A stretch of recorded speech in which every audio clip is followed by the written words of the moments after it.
Allez les gars, on augmente un petit peu le rythme. Tiens, j'ai du matériel, entraînement.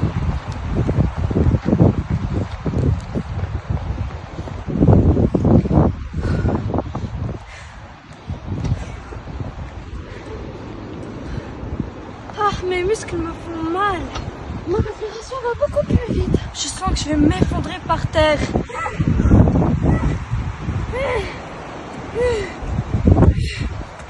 Rien, pourquoi tu t'es arrêté? Mon cœur, il bat trop vite. Il va s'exploser. Vous savez, c'est très normal. Le muscle consomme davantage de dioxygène et de glucose pendant un effort, et il rejette plus de dioxyde de carbone.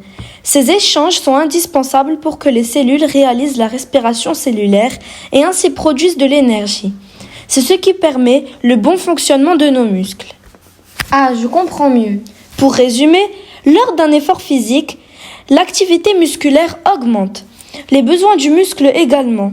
Pour répondre à ces besoins accrus, le rythme cardiaque augmente. Cette augmentation du rythme cardiaque se traduit au niveau des vaisseaux sanguins par une augmentation du débit sanguin. Exactement.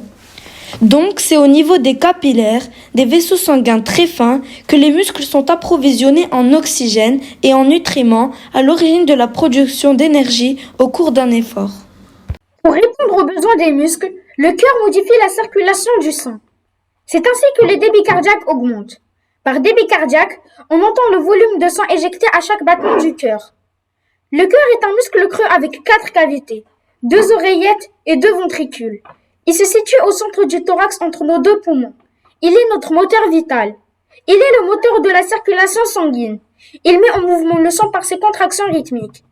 Il fonctionne comme une pompe qui propulse le sang dans tout l'organisme. Il est connecté par les artères à la circulation du corps. Lors d'un effort physique, la distribution du sang est modifiée. Les muscles sont davantage approvisionnés en dioxygène et en nutriments que d'autres organes. La partie gauche du cœur propulse le sang des artères remplies d'oxygène qui provient directement des poumons et envoie le sang oxygéné dans tout le corps par l'aorte. La partie droite assure la circulation du cœur, recueilli par les veines, retourne aux poumons où il sera débarrassé du CO2 et rechargé en O2. Lors d'un effort, les muscles en activité ont besoin davantage de dioxygène dont la consommation augmente. Pour répondre à cette demande, on respire davantage, plus fort et plus souvent. L'air est renouvelé dans les poumons grâce au mouvement respiratoire, inspiration et expiration. L'air inspiré pénètre par la bouche et le nez, puis traverse la trachée qui se ramifie en bronches et branchioles jusqu'au sac alvéolaire qui, avec son système capillaire, permet les échanges entre l'air et le sang. Le sang est donc chargé en dioxygène. Le rythme cardiaque ainsi que la consommation maximale d'oxygène de chaque individu sont des limites de l'organisme face à l'effort. Plus l'effort physique est intense, plus la quantité de dioxygène prélevée augmente jusqu'à atteindre une limite. La consommation maximale de dioxygène. Le rythme cardiaque aussi ne peut pas augmenter au-delà d'une certaine limite. C'est la fréquence cardiaque maximale. Lors d'un effort physique, l'organisme subit diverses adaptations pour répondre à la demande énergétique accrue. Le système cardiovasculaire s'active, la respiration s'intensifie, les muscles mobilisent plus d'oxygène et la température corporelle peut augmenter. Ces ajustements visent à optimiser les performances et à maintenir l'homéostasie, soulignant l'importance d'une régulation précise pour soutenir l'effort physique.